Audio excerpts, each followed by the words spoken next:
యిర్మీయా గ్రంథము 15వ అధ్యాయము. అప్పుడు యెహోవా నాకీలాగు సెలవిచ్చెను, మోషేయు సమూయేలును నా ఎదుట నిలువబడినను ఈ ప్రజలను అంగీకరించుటకు నాకు మనస్సుండదు. నా సన్నిధి నుండకుండా వారిని వెళ్ళగొట్టుము. మేమెక్కడికి పోదుమని వారు నిన్నడిగిన ఎడల నీవు వారితో నిట్లనుము. యెహోవా ఈ మాట సెలవిచ్చుచున్నాడు, చావునకు నియమింపబడిన వారు చావునకును, ఖడ్గమునకు నియమింపబడిన వారు ఖడ్గమునకును, క్షేమమునకు నియమింపబడిన వారు క్షేమమునకును, చెరకు నియమింపబడిన వారు చెరకును పోవలెను. యెహోవా వాక్కు ఇదే.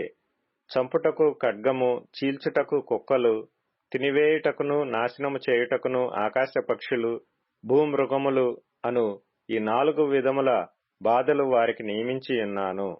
యూదారాజైన హిజ్కియా కుమారుడగు మనష్షే యెరూషలేములో చేసిన క్రియలను బట్టి భూమి మీదనున్న సకల రాజ్యములలోనికి ఇటు అటు చెదరగొట్టబడినట్లు వారిని అప్పగించుచున్నాను.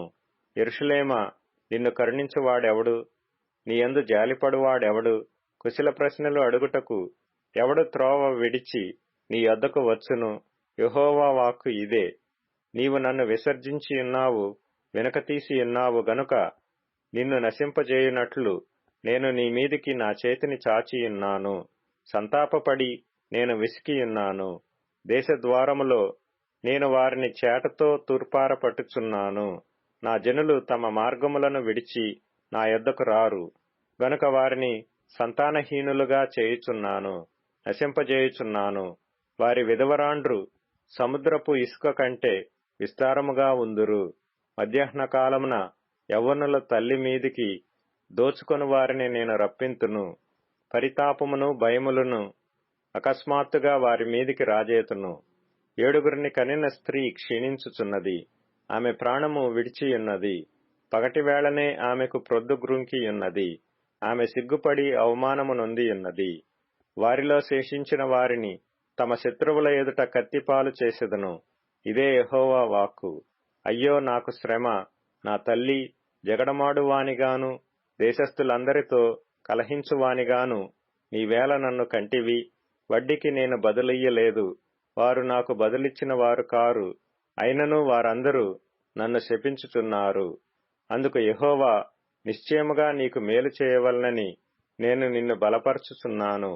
కీడు కాలమున, ఆపత్కాలమున నీ శత్రువులు నిశ్చయముగా నీకు మరలిడినట్లు చేయుదునని సెలవిచ్చెను. ఇనుమునైనను, ఉత్తరము నుండి వచ్చు ఇనుమునైనను, కంచునైనను ఎవడైనా విరువగలడా?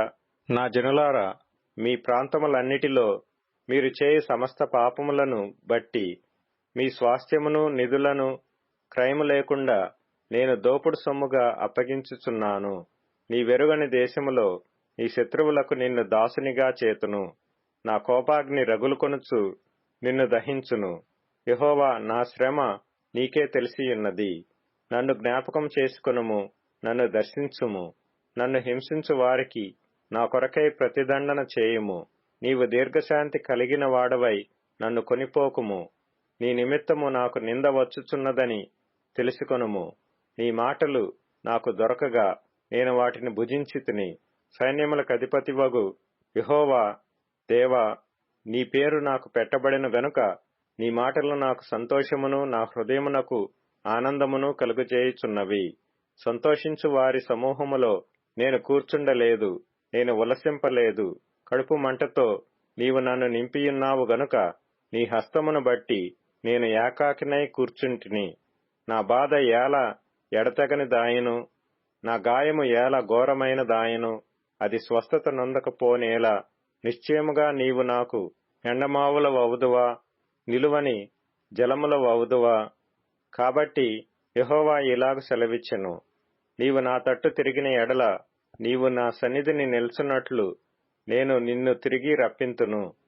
ఏవి నీచములో ఏవి ఘనములో నీవు గుర్తుపట్టిన ఎడల నీవు నా నోటి వలె ఉందువు.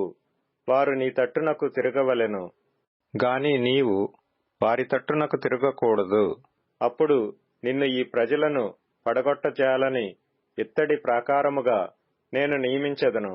నిన్ను రక్షించుటకును నిన్ను విడిపించుటకును నేను నీకు తోడైయుందును గనుక వారు నీ మీద యుద్ధము చేయుదురు గాని నిన్ను జయింపకపోదురని యెహోవా సెలవిచ్చుచున్నాడు. దుష్టుల చేతిలో నుండి నిన్ను విడిపించెదను, బలాత్కారుల చేతిలో నుండి నిన్ను విమోచించెదను.